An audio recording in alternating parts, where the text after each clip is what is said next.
حضرت علی المرتضیٰ فرماتے ہیں سیدہ فاطمہ نے کبھی مجھے کوئی کچھ کہا ہی نہیں، کبھی فرمائش ہی نہیں کی۔ ایک دن بیمار ہو گئی تو کہنے لگی، میں قریب بیٹھا تو میں نے کہا فاطمہ زندگی میں تو نے کبھی کچھ نہیں مانگا، اور عزت والے باپ کی عزت والی بیٹی، میرا دل کرتا ہے کوئی فرمائش تو کرنا۔ تو حضرت فاطمہ کہنے لگی علی اگر ایک انار مل جائے نا، اگر ایک میرا دل کر رہا ہے اگر ایک انار مل جائے، ایک انار مل جائے تو طبیعت چاہ رہی ہے انار کھانے کو۔ مولا علی شیر خدا فرماتے میں گیا،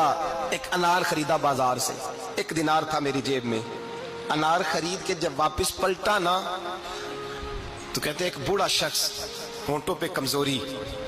آپ فرماتے میرے باپ دادا کی عمر کا، لڑکھڑاتے اس کے ہاتھ اور کہنے لگا علی میں بھوکا ہوں کئی دنوں کا۔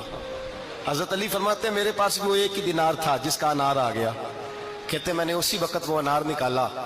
اس شخص کے ہاتھ میں رکھا، بوجھل قدموں سے جب میں اندر داخل ہوا نا تو پاک رسول کی پاک بیٹی،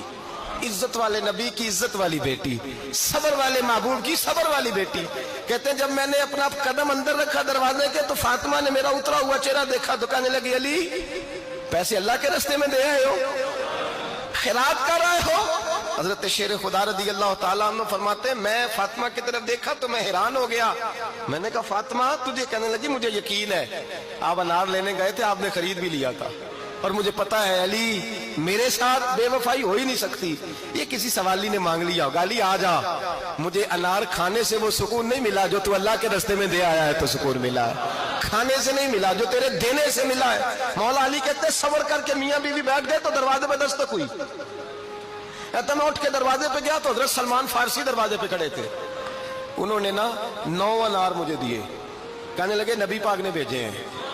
یہ 9 انار ہیں نبی پاک نے بھیجے ہیں۔ تو حضرت علی شیر خدا فرمانے لگے ہمارے نہیں کسی اور کے ہیں، ہمارے نہیں کسی پڑوسی کے ہیں، دائیں بائیں دیکھ لے، کہنے لگے نہیں تمہارے ہی ہیں، فرمانے لگے نہیں میرے ہوتے تو